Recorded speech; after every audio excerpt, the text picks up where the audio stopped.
تو این اپیزود میریم سراغ این که ببینیم سومری ها تصورشون از پیدایش ماه و خورشید و ستاره و گیاهان و حیوانات چیه؟ سلام، خیلی خوش اومدین به دنیای فرم و محتوا. من بردیاپور بهرامی هستم و این یک اپیزود دیگه از محفل ققنوسه که تقدیم حضورتون میشه. پلیلیستی که درباره اسطوره و ادیان صحبت میکنه.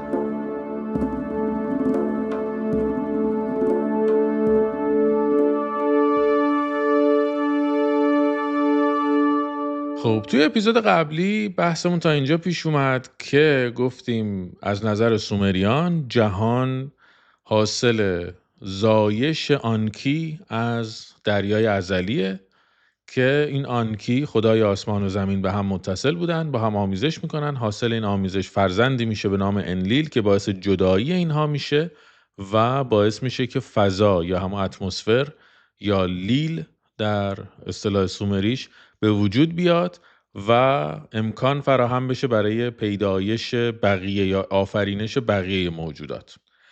حالا اینجا داستان میره به سمت اینکه انلیل خودش ازدواج میکنه، عاشق میشه، بچه دار میشه و که حالا عاشق میشه، حالا هم داستانش رو میخوایم با هم بخونیم. بدون مقدمه داستانش رو با هم شروع میکنیم از لوحی به نام لوح انلیل و نینلیل. شهری بود آن که ما در آن زندگی میکنیم. نیپور بود آن شهر آن که ما در آن زندگی میکنیم. دورجیش نیمبار بود آن شهر آن که ما در آن زندگی میکنیم. عید سالات رود مقدس آن است. کار جشتینا اسکله آن است. کار اثار اسکله آن است که قایقها در آن لنگر می اندازند. پولال چاه آب شیرین آن است. اید نون بیرتوم آبراهه منشعب آن است. و اگر کسی از آنجا اندازه بگیرد، زمین زراعی از هر سو 50 سار است.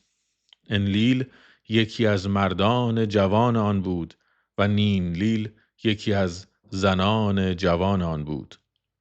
نونبار شگونو یکی از زنان پیر خردمندان بود. باز میبینید که شهر رو توصیف میکنه توی این لوح و کاراکترها رو معرفی میکنه. حالا فعلا فقط کاراکترها معرفی شدن و دیگه نمیگه اینا نسبتشون با هم چی میشه. نسبتشون رو از پارت بعدی شروع میکنه. در آن زمان دوشیزه توسط مادرش پند داده شد. نینلیل، همین دوشیزه، نینلیل توسط نونبار شگونو پند داده شد. پس میفهمیم که نونبار شگونو مادر نینلیل هست. چه پندی میده؟ رودخانه مقدس است ای زن، رودخانه مقدس است، در آن آب تنی مکن.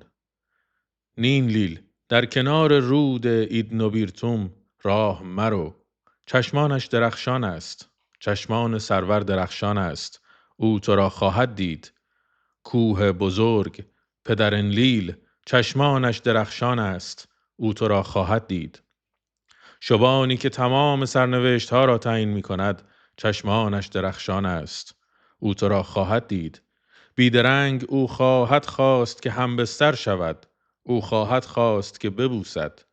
او شادمان خواهد شد که تخمه شهوتناکش را در زهدان تو بریزد و سپس تو را به حال خود رها کند. توصیهش اینه، میگه این در واقع یکی از، میبینید که اصلا این داستانه یه شروع کلاسیک داره، اینکه یه پیری، یک دانایی به یک جوانی داره توصیه‌ای میکنه و طبعا میدونیم که این جوان به اون توصیه گوش نمیده و از این گوش ندادنه حالا توی دردسری میفته.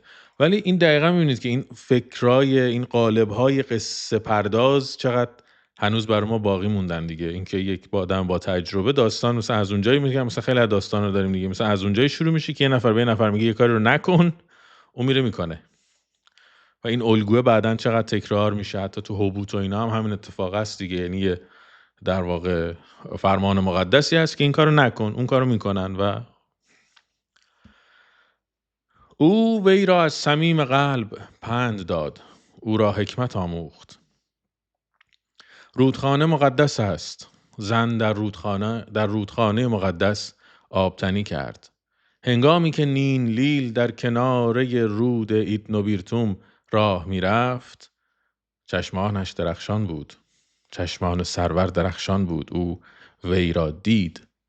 کوه بزرگ پدر انلیل، این کوه بزرگ که لقب انلیل شده در واقع به پشتوانه همون کوه ازلی است دیگه. کوه بزرگ پدر انلیل، چشمانش درخشان بود. او وی را دید. شبانی که تمام سرنوشت ها را تعیین می کرد. چشمانش درخشان بود. او وی را دید. پادشاه به او گفت میخواهم با تو بخوابم، اما نتوانست او را وادار کند که اجازه دهد. این پادشاه یه راست هم رفته سر اصل مطلب دیگه، میخوام بخوابم. یعنی اون داستان حالا تو مارکتینگ میشناسن اونایی که میدونن، چیز نداریم اینجا، کال تو اکشن مستقیم و غیر مستقیم و اینا، رفته سراغ کال تو اکشن مستقیم. پادشاه به او گفت میخواهم با تو بخوابم، اما نتوانست او را وادار کند که اجازه دهد. انلیل به او گفت میخواهم تو را ببوسم، اما نتوانست او را وادار کند که اجازه دهد. نین لیل گفت واژن من کوچک است، آبستنی را نمی شناسد. لبهای من جوانند، بوسیدن را نمی شناسند. اگر مادرم بفهمد بر دستم خواهد کوفت.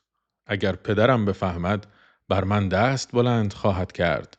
اما همین حالا هیچ کس نمی تواند مانع من شود که این را به دوست دخترم بگویم. این که از موقع این تربیت با کتک همچنان در دستور کار بوده. انلیل با وزیرش نوسکا سخن گفت. نوسکا ای وزیر من، در خدمتگزاری حاضرم، چه آرزویی دارید؟ ای استاد معمار ایکور، در خدمتگزاری حاضرم سرورم.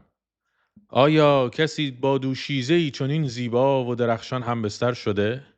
آیا کسی دوشیزه‌ای چنین زیبا و درخشان را بوسیده است؟ نین لیل چنین زیبا و درخشان را؟ وزیر سرور خیش را با قایق به آن سوی رود برد. او را با طناب یک قایق کوچک آورد. او را در یک قایق بزرگ آورد. سرور که به پایین دست شناور بود به سوی حالا جایی که کلمش نیست، او واقعا میخواست با او همبستر شود. او واقعا میخواست او را ببوسد. پدر انلیل که به پایین دست شناور بود به سوی، او واقعا میخواست با او همبستر شود. او واقعا میخواست او را ببوسد. او کسی را که در جستجویش بود گرفت. او واقعا میخواست با او همبستر شود. او واقعا میخواست او را ببوسد. خیلی خوب دیگه. تا با او در کناری کوچک دراز بکشد. او واقعا با او همبستر شد. او واقعا او را بوسید. در این یک همبستری، در این یک بوسه، او تخمه سین آشیم بابار، یعنی خدای ماه، را در زهدان او ریخت. می‌بینید که همون گفتم تو آخر اپیزود قبلی، گفتم انلیل میره قایق سواری و اینا، اونجا یه کارایی میکنه. این اون داستانه بود که میخواستم بگم. انلیل در کیور قدم میزد بعد از اینکه کارشو کرده دیگه. انلیل در کیور قدم میزد. هنگامی که انلیل در کیور میگشت، 50 خدای بزرگ و 7 خدایی که سرنوشت ها را تعیین میکنند انلیل را در کیور بازداشت کردند. انلیل آن ناپاک شهر را ترک کرد. نونامنیر که نام دیگر انلیله، نونامنیر آن ناپاک شهر را ترک کرد. این دوتا نسخه هست، یعنی توی یکی دیگه از نسخه ها اینجوری اینجاش که انلیل ای ناپاک شهر را ترک کن، نونامنیر ای ناپاک شهر را ترک کن.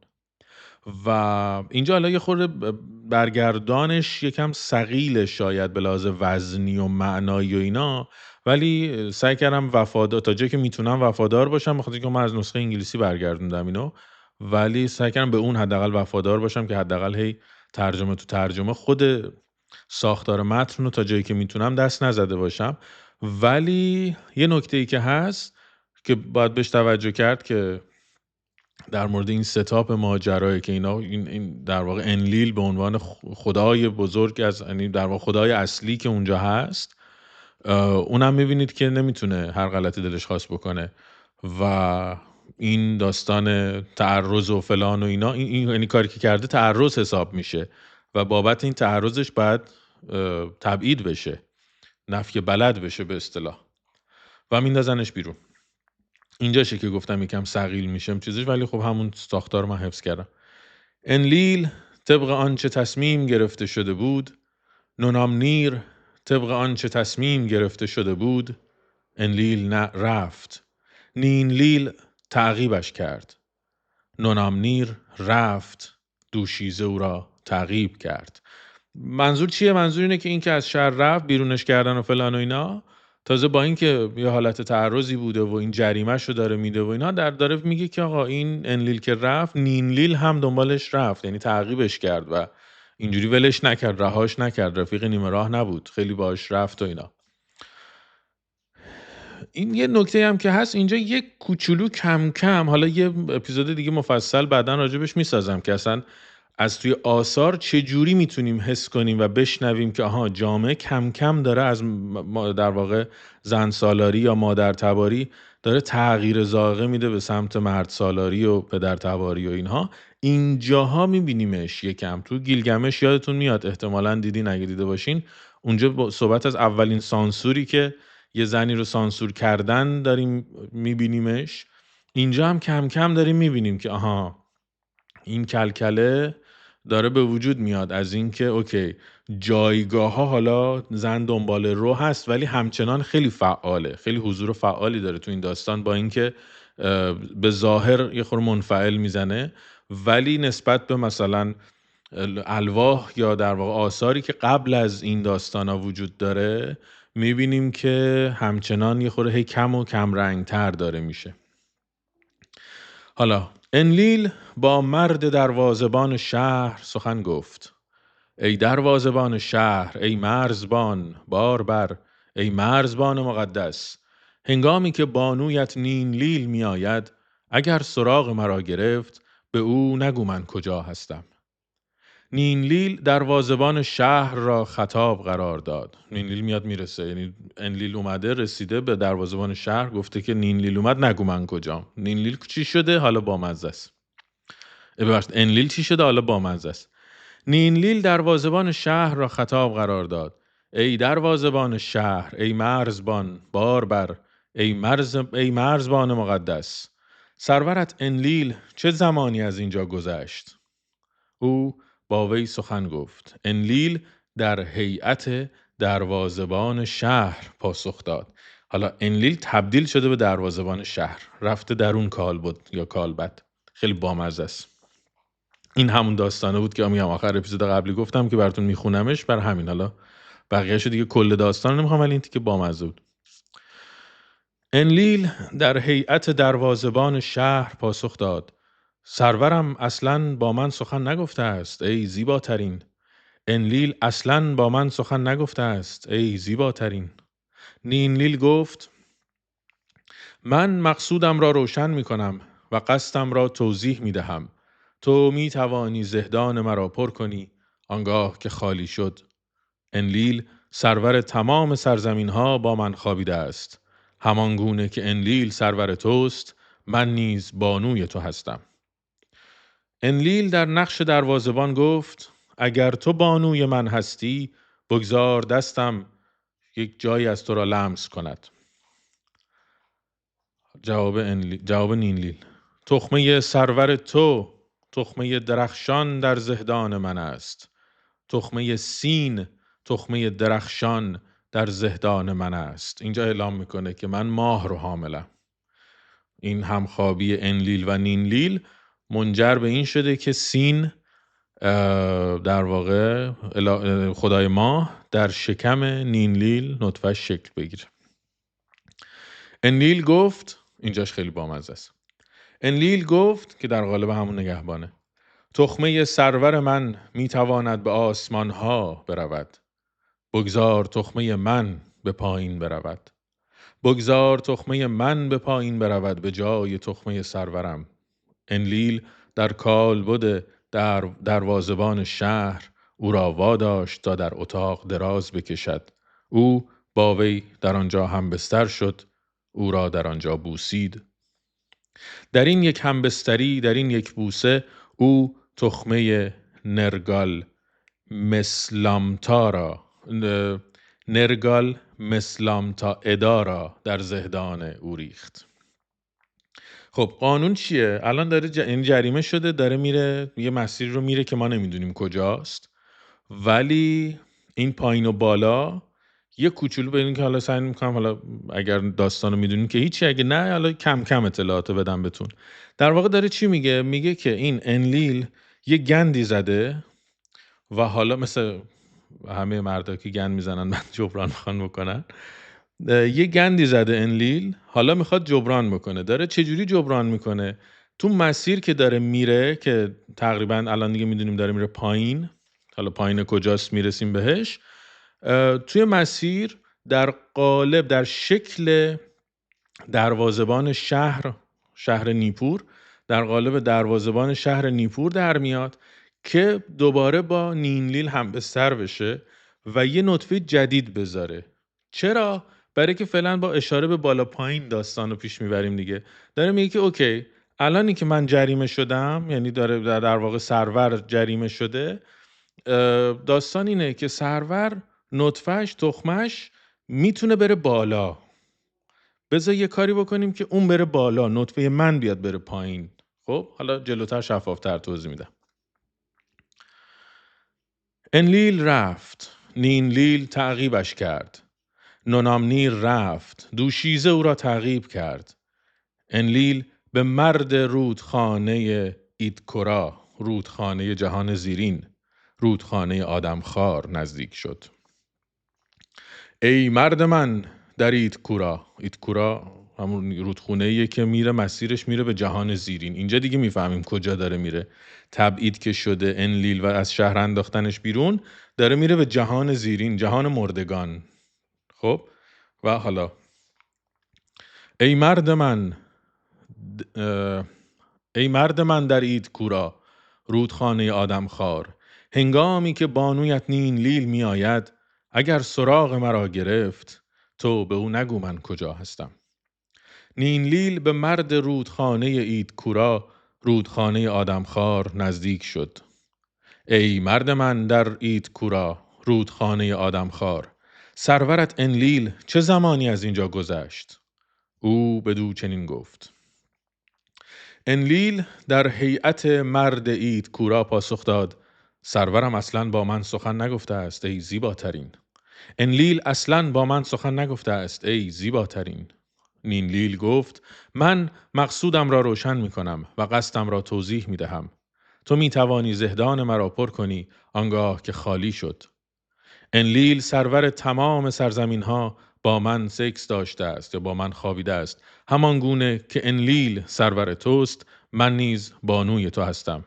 انلیل گفت: اگر تو بانوی من هستی، بگذار دستم تو را لمس کند.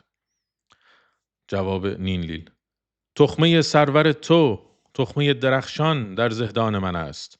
تخمه سین، تخمه درخشان در زهدان من است. انلیل گفت، در قالب مرد رودخانه ایدکورا: تخمه سرور من میتواند به آسمان ها برود، بگذار تخمه من به پایین برود. بگذار تخمه من به پایین برود به جای تخمه سرورم. انلیل به عنوان مرد ایدکورا او را واداشت تا در اتاق دراز بکشد. او با وی در آنجا همبستر شد، او را در آنجا بوسید. در این یک همبستری، در این یک بوسه، او تخمه نینازو، پادشاهی که طناب‌های اندازه‌گیری را بر کشتزارها می‌کشد، در زهدان او ریخت. خب اینم همبستری دوم. حالا این میگن تا سه نشه بازی نشه. حالا همبستری سوم. انلیل رفت، نینلیل تعقیبش کرد. نونامنیر رفت، دوشیزه او را تعقیب کرد. انلیل به سیلویگی، مرد قایق سوار نزدیک شد. سیلویگی مرد قایقران من، هنگامی که بانویت نین لیل می آید، اگر سراغ مرا گرفت تو به او نگو من کجا هستم. نین لیل به مرد قایقران نزدیک شد. ای مرد قایقران، سرورت انلیل چه زمانی از اینجا گذشت؟ او بدو چنین گفت. انلیل در هیئت مرد سیلویگی پاسخ داد: سرورم اصلا با من سخن نگفته است ای زیباترین. انلیل اصلا با من سخن نگفته است ای زیباترین. نینلیل گفت: من مقصودم را روشن می کنم و قصدم را توضیح می دهم. تو می توانی زهدان مرا پر کنی آنگاه که خالی شد. انلیل پادشاه تمام سرزمین ها با من خوابیده است. همان گونه که انلیل سرور توست، من نیز بانوی تو هستم. انلیل گفت: اگر تو بانوی من هستی، بگذار دستم تو را لمس کند. جواب نینلیل قشنگ عیناً تکرار میشه دیگه. این تکراره و این حالت تکراری بودنش، ما همون توی گیلگمش هم توضیح دادم که این تکراری که در این الواح هست احتمالاً میشه ازش حدس زد که اینها متن‌هایی هستند که در سرود و به صورت دست جمعی خونده میشده. کجا بودیم؟ اینجا. تخمه سرور تو تخمه درخشان در زهدان من است. تخمه سین تخمه درخشان در زهدان من است. انلیل گفت: تخمه سرور من میتواند به آسمان ها برود. بگذار تخمه من به پایین برود. بگذار تخمه من به پایین برود به جای تخمه سرورم. انلیل به عنوان سیلویگی او را واداشت تا در اتاق دراز بکشد. او با وی در آنجا همبستر شد. او را در آنجا بوسید. در این یک همبستری، در این یک بوسه، او تخمه امبیلولو بازرس کانال ها را در زهدان او ریخت. و حالا دعا و نیایش آخرش: تو سروری، تو پادشاهی. انلیل: تو سروری، تو پادشاهی. نونامنیر: تو سروری، تو پادشاهی. تو سرور اعلایی، تو سرور قدرتمندی. سروری که کتان را می رویاند. سروری که جو را می رویاند. تو سرور آسمانی، سرور فراوانی، سرور زمینی. تو سرور زمینی، سرور فراوانی، سرور آسمانی. انلیل در آسمان انلیل پادشاه است. سروری که گفته‌هایش هرگز تغییر نمی کند. گفته‌های آغازین او دگرگون نخواهد شد. برای ستایشی که برای نینلیل مادر گفته شد، ستایش بر پدر انلیل باد. خب داستان چی بود؟ داستان اینه که این تبعید شده بره به جهان مردگان. جهان مردگان ما از جای دیگه میدونیم که اگر کسی واردش بشه دیگه نمیتونه بیاد بیرون. و وقتی که واردش شد و نتونست بیاد بیرون، یه شرطی، یه استثنایی توی یکی از الواح براش پیدا میکنیم که قائل شدن. و اون چیه؟ و اون هم اینه که اگر 3 نفر رو به جای خودش بذاره میتونه بیاد بیرون. حالا این چیا رو داره توضیح میده؟ این داره میگه اوکی، انلیل گندی که زده و به خاطرش تبعید شده رو میخواد جبران بکنه. در نتیجه هی در کالبدهای مختلف سر راه نینلیل قرار میگیره که یه سری در واقع بچه دیگه درست بکنه با نینلیل که اون 3 تا برن پایین. چرا؟ چون میدونه بچه‌ای که حاصل ازدواج اوله، حاصل همبستری اوله ماهه و اگر این ماه بره پایین در دنیای مردگان دیگه نمیتونه بیاد بالا در آسمان باشه. یه چاره پیدا میکنه که بیاد بره این ماه رو بذاره تو آسمون سر جاش. و همین رو هم اینا باهاش توضیح میدن که در واقع چی رو باش توضیح میدن؟ این که ماه در طول 1 ماه هی محو میشه، دوباره میاد. اینو با همین یعنی ارتباطش به جهان مردگان توضیح میدن که هی میره پایین و میاد بالا و میره تو جهان مردگان و این داستانا. ولی چیزی که هست این تقویم قمری اساساً میبینیم که از اینجا داره میاد. خب از اینجا داره میاد که ماه رو بر تولد خورشید مقدم میدونن و در واقع اساطیر سومری داستان اینه که خورشید فرزند ماهه. بعد از اینکه نانا یعنی ماه یا سین متولد میشه با الهه‌ای به نام نینگال ازدواج میکنه.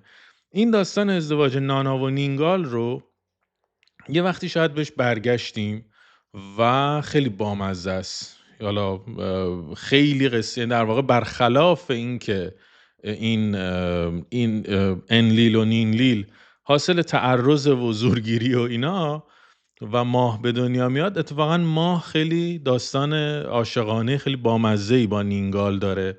هدایا آماده میکنه، خواستگاری میرن، خیلی با کمال میل. بعد اینا خیلی بعضی وقتا نامه نوشتن به هم، خیلی تو الواح مختلف ها. یعنی مثلا کاراکتریه که میتونیم مثل خود مثلا گیلگمش یا مثلا اسطوره آفرینش که کاری که توی اپیزود قبلی کردیم این بود که مثلا تو گیلگمش باز توی اشعار سومری هم این بود که پراپخش بود دیگه. یعنی یه کاراکتر معروفیه که هر کسی واسه خودش. اینم همین جوره. یعنی توی نامه ها به هم دیگه میتونیم عشقشون رو پیدا بکنیم. خواستگاری داره، نمیدونم نانا میره در میزنه خونه اینا با مادرش صحبت. خیلی خیلی بامزه است و خیلی اینا تیم ورک خوبی دارن. و حاصل ازدواج این دوتا، یعنی همین نانا که اینجوری میدونیم که پس تو آسمون رفت و الان قصهشو خوندیم که انلیل یه گندی میزنه و بابتش باید بیاد بره تو در واقع جهان مردگان. اونجا اتفاقی که میفته یه گندی که زده جبران میکنه، این که ماه تو آسمان میمونه و به زندگیش ادامه میده و با نینگال ازدواج میکنه که حاصل این ازدواج این دو قلوهایی هن به نام اوتو و اینانا. که اینانا کیه؟ اینانا همون اینانا ایشتریه که توی گیلگمش داشتیمش. الهه سیاره زهره است، ستاره صبح و عصر، ستاره است در واقع. و اوتو که خدای خورشیده و عدالت. خب و این اوتو با اوتو هم اشتباه نباید بگیرن. الان اوتو رو یه تیکه تو یه متن جلوتر داریمش. حدودی از کجاها میتونیم حدس بزنیم که اینا قطعاً پسر، یعنی دختر و پسر دو قلوی نانا و نینگال میشن اوتو و اینانا؟ باز اونم توی الواح پراکنده چند جا اسمشون میاد. یکیش توی متن انکی و نظم جهان که اونم خیلی متن باحالیه، توی اپیزود بعدی حتما میرم سراغش، دلیل داره. اونجا میگه که قهرمان گاونری که از جنگل سرو بیرون میآید، یا صدر حالا احتمالاً، جوان اوتو، حالا با افتادگی های اینا، قاضی که احکام خدایان را جستجو می کند. اوتو پسری که توسط نینگال زاده شد و ما میدونیم که نینگال با نانا ازدواج کرده. در نتیجه میدونیم که پس اوتو پسر نینگال و ناناه. از طرف دیگه یه جای دیگه هست که میگه که باید بریم سراغ اون لوحی که توی شهر اور داریم، پایتخت پرستش خدای ما. میگه پدر، در واقع نانا یا سین، همانطوری که توی متن انلیل و نینلیل هم هست، نانا نخستین زاده انلیل و نینلیل بود، نماینده نور در شب و زمان که راجبش صحبت کردیم. اینجوری بود که این ازدواج عاشقانه ماه رو اول به وجود میاره و بعد خورشید، و در واقع ماه به خورشید مقدمه. در نتیجه این اولویت شب بر روز و تقویم قمری اینجاست. یه نکته دیگه هم که باز تو اون توضیح جاموند اینجا حالا توی یادداشته هست، اینه که در واقع تقویم سومری شب زودتر از روز شروع میشه، یعنی روز با غروب خورشید آغاز میشه. بنابراین تاریکی و ماه مقدمه بر روشنی و خورشیدن. به همین دلیل ماه باید احتمالاً توی تفکرشون هم باز این یه تحلیل منطقیه برای اینکه بدونیم که ماه رو قبل از خورشید میدونن که به وجود اومده و فلان و این داستان ها.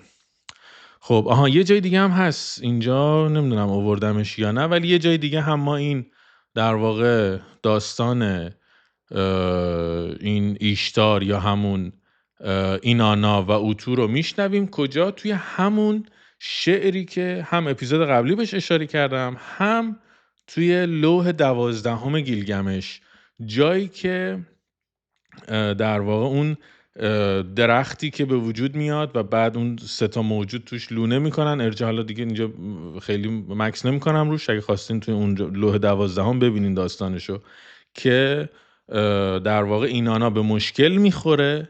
اول از اوتو میخواد که بیاد کمکش بکنه، داداشش.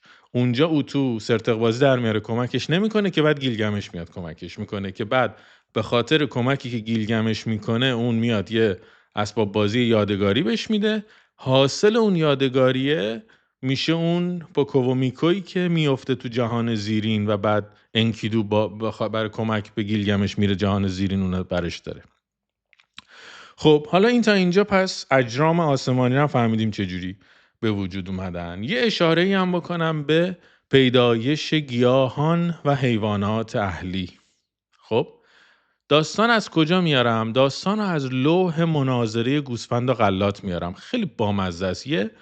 شاید قطعا به نظرم میاد لازمه که یه اپیزود راجبش بسازیم، راجب ژانر مناظره‌ای که شما میبینین بعدن هم تو ادبیاتمون هست، هم توی مثلا متون فلسفی توی یونان ردشو میشه بزنین، که این مناظرات بین آدم‌ها اینجا در الواح سومری ما چند تا مناظره باحال داریم بین چیزها، بین آدم‌ها نیست. اینجا مثلا مناظره گوسفند و غلات رو داریم، مناظره کجبیل رو داریم با خیش شخم زدن زمین، مناظره تابستان و زمستان رو داریم، مناظره پرنده با ماهی رو داریم. بعد اینا همه تو الواح مختلف دیگه و داستانشون هم اینه هی برای هم کری میخونن، تو این ایرادو داری، من اینجوری برتری هم اینا، بعد خدایان آخر سر میان انتخاب میکنن. اینجا توی این مناظره گوسفند و غلات یه همچین چیزی ما میبینیم که داره اشاره میکنه که اینا تصورشون از پیدایش گیاه و حیوان چی بوده. اینجوری داستان شروع میشه. میگه آنگاه که بر تپه آسمان و زمین یعنی خدای آسمان، خدایان آنونا را تخم ریزی کرد. خدایان آنونا یا آنوناکی اینا میشه گفت طبقه اشراف خدایانن توی داستان سومری. حالا یه وقتی گفتم قبلا که میریم سراغ اون در واقع نظام خدایگانیشون، ولی داستان اینه خدایان هم سلسله مراتب داشتن. خدایان آنونا یا آنوناکی اینا خدایان رده بالایی بودن، خدایان خیلی مدیریتی و خیلی خلاق و کسایی که کارهای مثلا میگم مدیریتی و موارد تحقیقات علوم انسانی اینا انجام میدادن. یه سری خدایان دیگه هستن بهشون میگن خدایان ایگیگی که اونا طبقه پرولتاریا بودن، که این خدایان کارهای سخت و لایروبی رودخونه ها و شخم زدن ها و نمیدونم اینا رو داشتن برای خدایان آنوناکی انجام میدادن. حالا اینجا میگه آن خدایان آنونا را تخم ریزی کرد، چون او غله را با آنان تخم ریزی کرد، چون او نه غله را با آنان تخم ریزی کرد و نه آفرید، و چون در سرزمین نه ریسمان اوتو را رشته بود و نه دار بافندگی را برای اوتو برپا کرده بود. این همون که گفتم خدای بافندگی، الهه بافندگی، ایزدبانوی بافندگی اوتو که با اوتو اشتباهش نگیریم. با پدیدار نشدن گوسفندان بره‌های پرشمار نبودند و با نبودن بزها بزغاله‌های پرشمار نبودند. میش بره‌های دوقلویش را نزاد و بزغاله‌های سه‌قلویش را نزاد. آنونا خدایان بزرگ حتی نامهای ازیناکوسو یعنی غله یا گوسفندان را نمی‌دانستند. اشاره به همون داستانی که آفرینش در سومر با نام اتفاق میفته، همین که اسمشون بر زبون میاد اینا آفریده میشن. نه غله 30 روزه بود، نه غله 40 روزه بود، نه غله 50 روزه بود، نه غله کوچک، غله کوهستان یا غله سکونتگاه‌های مقدس بود. جامه‌ای برای اینجا بامزه است. جامه‌ای برای پوشیدن نبود. اوتو زاده نشده بود. هیچ عمامه شاهانه‌ای بر سر نهاده نمیشد. سرور نگیرسی سرور گرانسنگ زاده نشده بود. شاکان خدای حیوانات وحشی به سرزمین‌های بایر بیرون نرفته بود. مردمان آن روزگاران خوردن نان را نمی‌دانستند. آنان پوشیدن جامه را نمی‌دانستند. با اندام‌های برهنه در سرزمین می‌گشتند. همچون گوسفندان با دهانشان علف می‌خوردند و آب را از گودال‌ها می‌نوشیدند.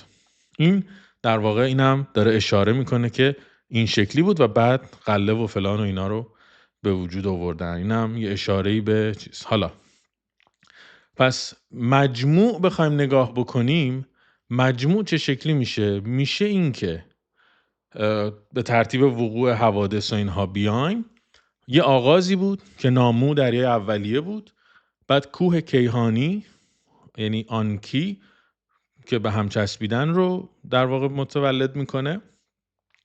بعد یه بیگ بنگ سومری اتفاق میفته که انلیل یعنی هوا متولد میشه و آسمان رو از زمین جدا میکنه و اینجا کیهان شکل میگیره. بعد نور و زمان به وجود میاد، یعنی انلیل و نینلیل، نانا یا سین ماه رو به دنیا میارن. بعد نانا، اوتو و اینانا رو که ستاره زهره است ایجاد میکنه. اینجوری زمان و نور آغاز میشه. بعد نیاز به غذا به وجود میاد. برای تغذیه خودشون اول خدایان گیاهان و حیوانات رو خلق میکنن، اما خودشون چون حال و توان کشاورزی و دامداری نداشتن، حالا یا به روایتی اینجا بامزه است که اعتصاب میکنن. این اون جایی بود که گفتم خیلی باحال میشه که این خدایان آنوناکی، ببخشید خدایان ایگیگی، اینا که در واقع خدایان زحمتکشن، در واقع پرولتاریان، دارن برای خدایان آنوناکی کار میکنن. اینا خسته میشن از اینکه دارن هی رودخونه لایروبی میکنن، هی به باغا رسیدگی میکنن، هی حمل، در واقع سبد بار و اینا هی حمل میکنن. خسته میشن و اعتصاب میکنن. اعتصاب که میکنن، حالا در یکی از روایت های اون چیز که گفتم میرم توی اپیزود بعدی سراغش که خیلی هم لوحش جذابه واقعا، اینه که به خاطر اینکه دهن اینا رو ببندن، اعتصاب اینا تموم شه و دیگه اینا دیدن خوب کار نمیکنن، انسان پاش به ماجرا باز میشه که توی اپیزود بعدی میریم سراغش. تا اپیزود بعدی در تماسی.